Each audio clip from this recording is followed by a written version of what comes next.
Well, he wasn't underrated. Well, he probably was underrated, which is what I'm going to say. But the answer to that I've always said is Sami Hyypiä. I know people think he was a great player, but he was like great. Like, he was top class. And I think he's possibly underestimated. Hardly ever missed a game. 2-footed. I mean, you put him in a possession game, his passing was incredible. The only thing Sammy didn't have was pace, but he never got caught. He was very intelligent, and he could edit, he could score goals. He was probably the most underrated. Sami Hyypiä was top class.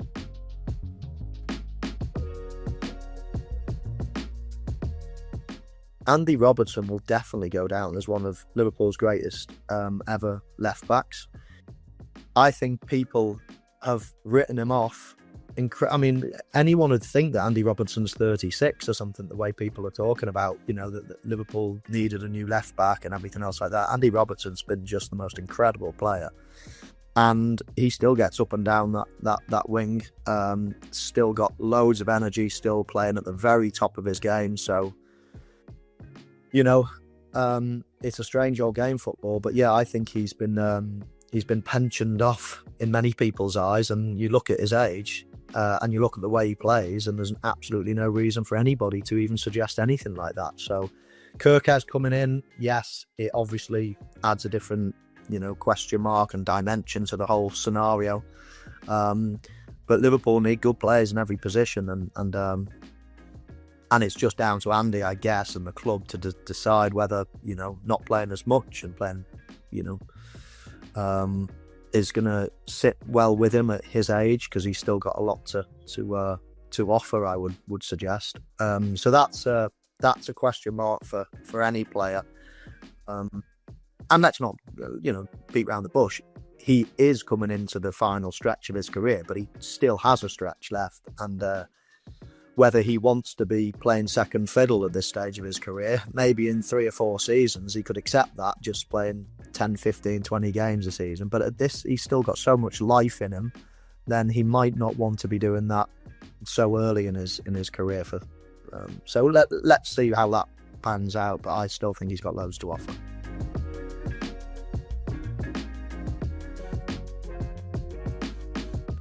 Well, who's been mentioned at the moment? I mean, Ollie Watkins has been mentioned, hasn't he? That's good. That's been mentioned by a few clubs that seem to be looking at him. So he might be. He seems to be creating the most noise at the moment. So maybe Manchester United are looking at him. Watkins might be a little bit more difficult. I'm not sure what Villa have got. If they let Watkins go, what they got in to replace. But yeah, so I'm not sure. Seska probably is the likeliest, let's say, with Watkins in there as well. But yeah, so far they've gone for Premier League experience, but we'll see. I mean, it's been a weak position for Manchester United for some time now, so it's good to see they're addressing it. Well, I think you probably know what you're going to get more with Watkins if he was available, but Seska's probably the glamour signing, maybe. He could be anything. He could take to the Premier League like a duck to water and all of a sudden be a superstar. So, whereas I think you pretty much know what you're going to get with Ollie Watkins. So yeah, I think fans like the foreign glamour signing much more than somebody they've been watching for a long time and know what they're going to get. I think that the thrill of not exactly knowing what's going to be uncovered in your new signing is a big one for fans. So maybe he would be the number one choice.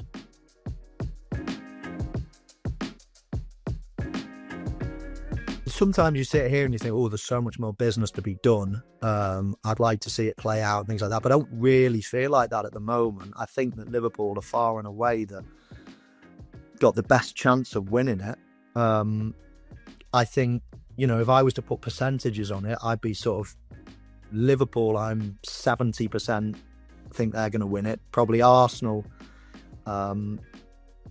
maybe 20%. And then Chelsea about 6% and Manchester City 4%, something like that. I mean, I really fancy Liverpool to win it. I mean, 10 points clear last season and they took their foot off the gas. It could have been 20. It probably, let's be fair. Let's say it should have been 16 or 17 if they just continued like they were. That's just a massive gap, and they've got, signed some incredible players over the last month or so. I just think that they were the best, and they've strengthened from a position of strength. I think they're going to win it again. And so going down the order, Arsenal, I like Arsenal. I think, it's foolish for fans to think that the manager's under pressure just because they've come second 3 years in the spin. Leicester came from nowhere to win it, but every team that ever wins it knocks on the door first. No one goes from sixth to winning it. It's bloody hard. And I just think that Arsenal have shown consistency, and they've shown they're consistently good. And, it's easy going from 15th place in the league to 6th. In loads, there's a team every season that does it. But you name me a team that goes from, or you tell me if it's easier to go from 3rd to 1st. To go get those extra. If you get 10 points extra in your team that come 15th, then you come 6th anyway. But to get 10 points extra when you're winning loads of points anyway, and when you're second in the league, that's hard to grind out another 10 when you're already winning loads of points every season. That's such a hard transition to go one step further and people eulogize over, these teams that go from 15th to 6th. It's not that impossible. It's only a handful of points more. But Arsenal are good, and Arsenal have had reasons to believe that they were unlucky last season not to get more points. I mean, Saka was injured for a large part. Havertz was injured for a large part. They're probably their two main attacking players. And other players were out as well. So I think they had a lot of injuries to attacking players that you would say that was harsh. And now they've gone and bought a proven goal scorer. Listen, it's not a guarantee he's going to succeed, but there are reasons to believe Arsenal can do better than last season, and they're already doing well. They got to the semi-finals of the Champions League. I mean, they're a serious team. And people that talk about Arteta needing, if he has a bad start to the season, because they've got a tough start to the season as well, their fixtures. But even if he has a tricky start to the season, I mean, you'd be absolutely mad to think that he's not the right man. I mean, he's knocking on the door, and the door's going to come, bang open soon. Whether it's this season or not remains to be seen. Then we go further down, and we've touched on Manchester City. Chelsea, they are getting better. The thing I find ironic about Chelsea is that they had one game at the end of last season, and if they had lost to Nottingham Forest, it was a Champions League decider. If they'd lost to Nottingham Forest, everyone would have said it's the worst season in the world, and the manager would have been under pressure. And all of a sudden, they then win the Conference League, which, they probably did with their eyes closed. And then they go to the World Club Cup and they win that. And all of a sudden, everyone's falling in love with Chelsea and thinking they're great. And they are a very good team, and they are getting better. They're a very young team. But it just makes you laugh, doesn't it? One game last season, if he had lost against Nottingham Forest, Maresca, would he still be in a job? And now all of a sudden, in the blink of an eye, he's won, he's got qualified for the Champions League, and he's won 2 trophies. And now the whole picture is different. But they are good, and they are improving, and they have got a chance. And I do definitely think top 4. So, I mean, my top 4 would be Liverpool, Arsenal, Chelsea, City, in that order.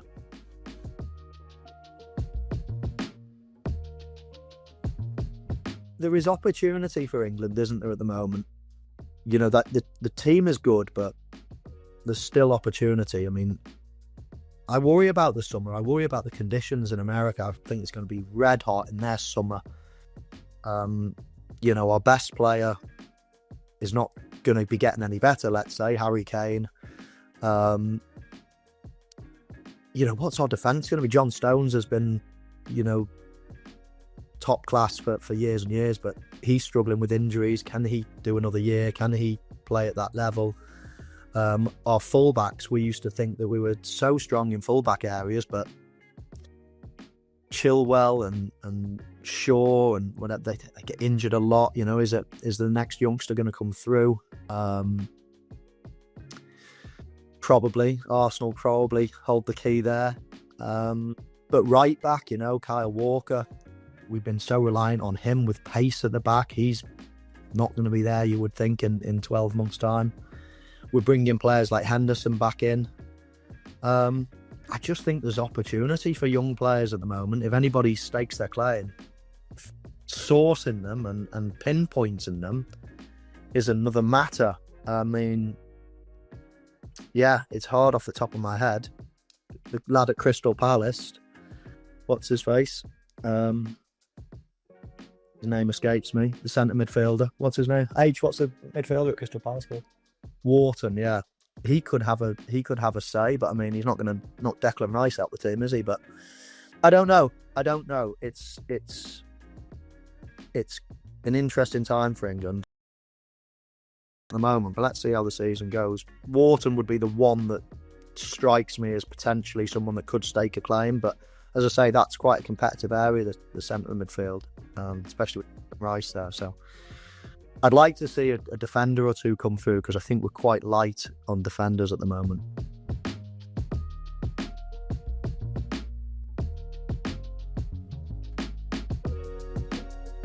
The whole thing is a worry. Solanke, Ollie Watkins, Tony, but Tony's obviously playing in a different league now. It's hard to judge what he's doing out there.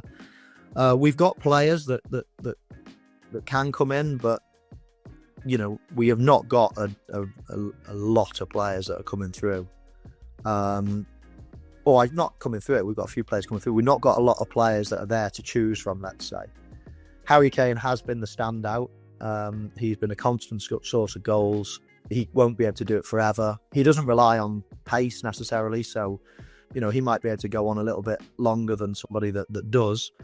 He's not being pensioned off at the moment, but he is going to be 33 or something. He's not going to be getting any better, but if we can keep him in the right shape, then hopefully he can do the business again. He's exceptional penalty taker. And if you look at World Cups and European Championships that we've been involved in, how important are penalties? I mean, not just in games, but penalty shootouts and whatever. If you've got somebody like him that just bangs them in all the time, it's so important now, especially with these crap handball rules on the continent, that any ball that flicks a hand, it's a penalty. I mean, penalties are given left, right and centre. They will be in the World Cup. Thankfully, we've got that under control in the Premier League, but on the continent, they're just given all the time. Like, you have to have a really good penalty say, and he is one of those, so that is so important. But yeah, he is important to us, and hopefully he can maintain. All the time will be the decider of that, not me. And players coming through, I do like Ollie Watkins. He's had a good impact when he's come in the past. I think he's got a lot of attributes to him.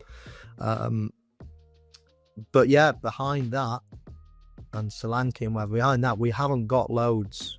We're just hoping that some youngsters can come through and we can get excited about the future as well.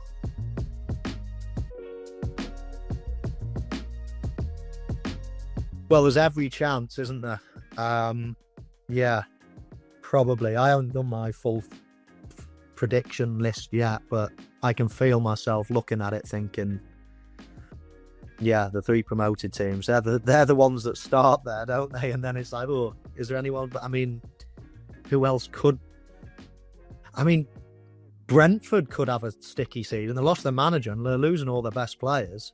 They could come into the equation. New manager, who knows how they're going to do? Like, listen, they might surprise everyone, but I'm just looking at who, all the teams that you would have down in the past, the Bournemouths and the Brightons and all these teams, they're all bloody brilliant at the moment.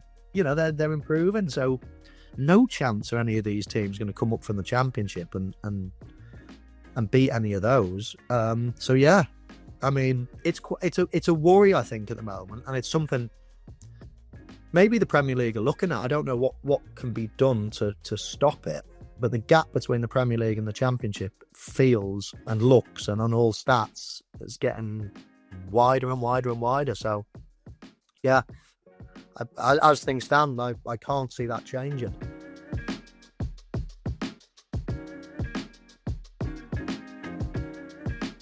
No, I think he's immune to it and immortal in many ways. We're talking about arguably the greatest manager of all time. I mean, you know, someone asked me the question, so who's the best, Pep Guardiola or Sir Alex Ferguson? I mean, we're talking about the greatest ever here. So even if it's another season of struggle, you just, you know, it'll be if he wants to walk away. I mean, you can't part company with like arguably the greatest coach, the greatest manager of all time. You're just committing suicide, aren't you? It's just ridiculous. So no, I can't imagine him being under pressure. The only pressure he's under is from himself, and if he can be arsed with it. And you know what I mean? If he's not winning and whatever, and he's been doing it for a long time, and he just thinks, you know what, I've got all the money, I've got all the success, I've got all of everything in the world, I can't be bothered anymore. That's the only reason he will part City. I mean, it'd be ridiculous to think City will part with him.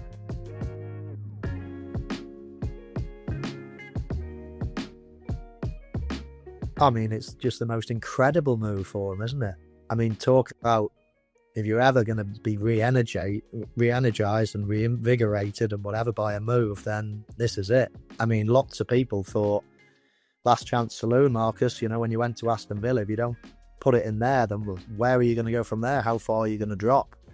And then to be given Barcelona is quite unbelievable. I mean, one, he's got to be thanking his lucky stars, but two, now he's got to grab it with both hands. You know, it's an amazing move for him, and if he can do well there, then, you know, wow, fantastic. And I hope he does, because he's obviously very talented. But